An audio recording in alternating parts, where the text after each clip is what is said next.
উদ্দীপনা গোটা মালদা জেলা জুড়ে, উত্তর মালদা জুড়ে, পশ্চিমবঙ্গ জুড়ে জনগর্জনের পর মানুষ বুঝিয়ে দিয়েছে যে 42 এবার আমাদের এই উত্তেজনা উন্মাদনা সমস্ত মানুষ আজকে এসছেন, সব সেগমেন্ট থেকে এসছেন।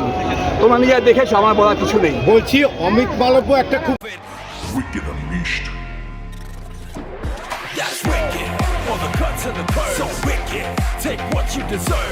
PBS Radar, unleash your wicked.